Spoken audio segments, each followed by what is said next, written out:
అప్పుడు గుంటూరు కమిషనర్ పెట్టు, ఇది డీజీ ర్యాంక్ తీసుకురా, గుంటూరుకి విజయవాడ, గుంటూరు అమరావతికి అంతా కలిపేసేసి పెట్టుకురా. ఇప్పుడు హైదరాబాద్ లో రాచకొండ కమిషనర్ ఉన్నాడు, ముగ్గురు కమిషనర్లు ఉన్నారు. మనకి ఇక్కడ మొత్తం ఈడ్చిపెడదంతే విజయవాడ కమిషనర్, ఇక్కడ గుంటూరు ఎస్పీ, అక్కడేమో డిఎస్పీనా. ఇది ఎందుకని? నువ్వు కలపకపోవడం వల్ల. అదే కలిపితే ఎలా ఉంటది? నువ్వు కలిపి తీరాలి. ఇంకోటి ఏంటి, inner ring road, outer ring road కడుతున్నాను, కట్టినప్పుడు ఇంకేం బాధ నీకు? ట్రాన్స్పోర్టేషన్ ప్రాబ్లం లేదే. ఇక్కడ జరుగుతున్నది ఏంటంటే, రాజధాని అన్న ప్రజల ఆకాంక్షని వ్యక్తులు లాభపడేలా చూసుకున్నారు. అక్కడే ఎందుకు అంటున్నారు అంతా? అక్కడే రియల్ ఎస్టేట్ జరగాలి.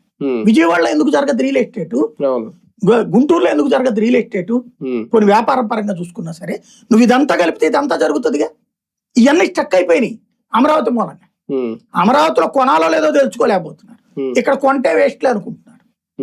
నాశనం అయిపోవట్లేదు. 2029 తర్వాత నిజంగా జగన్ వస్తే అమరావతిని అడ్డుకుంటారా, ఈ రాజధాని పేరుతో ఫుట్బాల్ ఆడుకుంటారా? నాకు తెలిసి కలుపుతారు అంతే, కలిపేసేసి. అంటే అవుతుందా? ఏది ఇప్పుడు న్యాయపరంగా చూసుకుంటే ప్రాబ్లం లేదు, చిక్కులు కలపడాన్ని ఎవడు ఆపలేడు.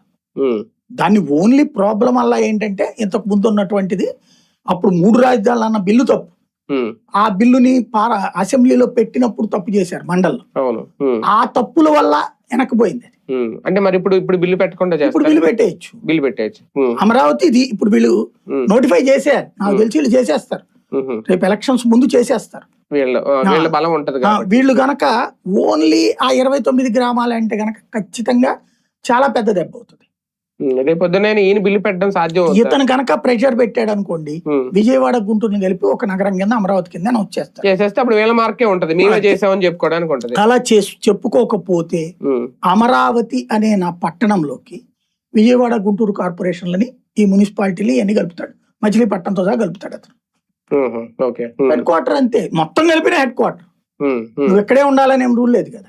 అప్పుడు అడ్డుకోలేరేమో కూడా, ఎందుకంటే మండలంలో ఆటోమేటిక్ అప్పుడు వీళ్ళ బలం తక్కువే ఉంటది. ఒకవేళ అధికారంలోకి వచ్చిన లాస్ట్ టైం ఎలా అయితే సిచ్యువేషన్ ఎదురైంది, అప్పుడు మళ్ళీ మండలం రద్దు చేస్తాను అది అంటే ఇప్పుడు కుదరదు.